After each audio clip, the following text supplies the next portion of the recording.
ईश्वर है ही नहीं, उसको ईश्वर मानते हैं और पूजा करोगे तो होएगा। ईश्वर का अपमान है। ईश्वर का अपमान करने वाले के साथ उसकी समाप्ति होती है। वे ईश्वर पूजा अगर करना है तो ध्यान से सुनो, तीन चीजें हैं। एक है जड़, दो है चेतन। थोड़ा समझने की कोशिश करना, विद्या देना घर में सबको दिए, और नहीं बोलो तो तुम कैसा भविष्य मान जाओ। अगर नहीं सुनोगी तुम भी सुन सकती हो और तुम ही काम कर सकती हो। तो कितनी चीजें? तीन। बोलो कितनी चीजें? एक जड़, दो चेतन। तैयार हुआ? एक जड़, ये जब तक नहीं जानोगे तब तक ईश्वर पूजा समझ में नहीं आए, कर नहीं करते। तीन चीजों को जो जान लेगा, जड़ को जान लेगा, दो चेतन को जान लेगा, वो ईश्वर पूजा कर सकता है। तो जड़ कौन है? जो आपको इन आंखों से दिखता, जो इन आंखों से दिखता, दूरबीन से दिखता, उसको क्या कहा जाता है? जड़। उसको क्या कहा जाता है? जड़। ये हमारा शरीर जड़ है। क्या जी? जड़ है, क्योंकि आंख से दिख रहा। जो चीज आंख से दिखेगी वो क्या जी? जड़।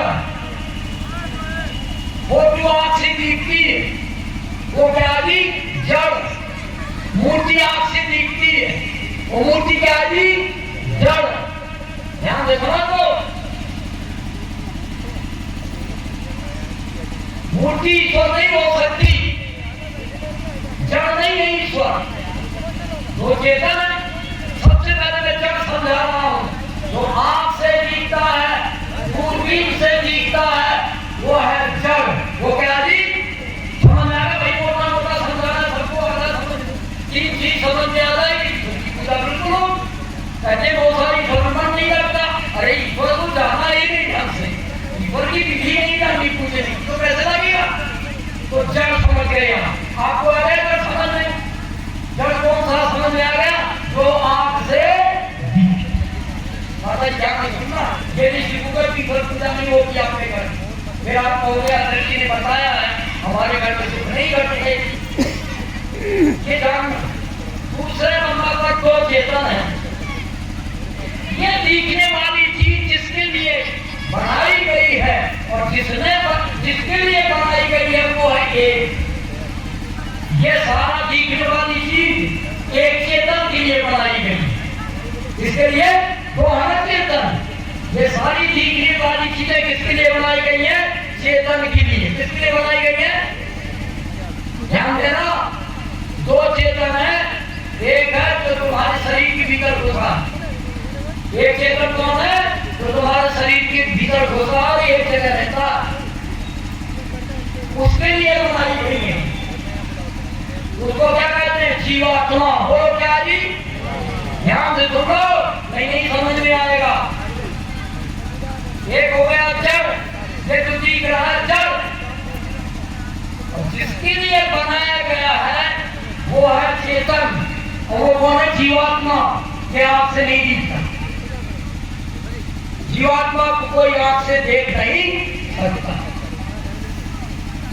मेरे पास रखे हैं 11,000 रुपए, जेब में रख रखे हैं।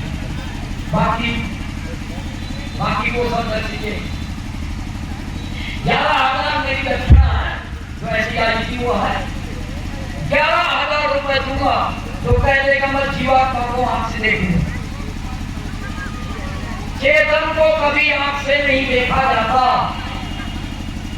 किसको देखा जाता है? जड़ को। समझ में आ गया? ये जो इसके अंदर भीतर जीवात्मा है, ये देखा जरूर जाता है, दिखता है, लेकिन कि चेतन को नहीं देखा जा सकता। देखा जाता है पर आंख से नहीं देखा जाता। जड़ को आंख से देख सकते हो। समझ में आया? लोगों ऐसे समझना पड़ेगा, नहीं गैया भैंसिया की तरह, गाय भैंस की तरह सब बड़े रहोगे। पशु भगवान की पूजा, इसलिए भगवान ने मनुष्य जन्म दिया। कहा जिसने ईश्वर को नहीं जाना, ईश्वर की पूजा नहीं की, ये वेदित सत्य मस्ती नो चेत अवेदित महती विनष्टि। सब कुछ किया ईश्वर को नहीं जाना, इससे दूसरा मनुष्य जीवन का विनाश और कोई दूसरा है। जानो आज मैं ईश्वर बना रहा, दिखाऊंगा ईश्वर, आपको ईश्वर दिखाएंगे, जीवात्मा भी दिखाएंगे, जीव भी दिखाएंगे। आँख से नहीं दिखता हो और जिससे दिखता है उससे दिखाएंगे। दोनों चेतन दिखते दिखता है, आप जड़ है, दूसरा चेतन दिखता है, क्यों बताएंगे साधक जीवात्मा है, इसके भीतर है, है सबके भीतर है, दिखा देंगे। तीसरा जो चीज है वो क्या है? चेतन, उसको कहते हैं जो सारे संसार को बनाता है, देखने वाली चीजों को जो बना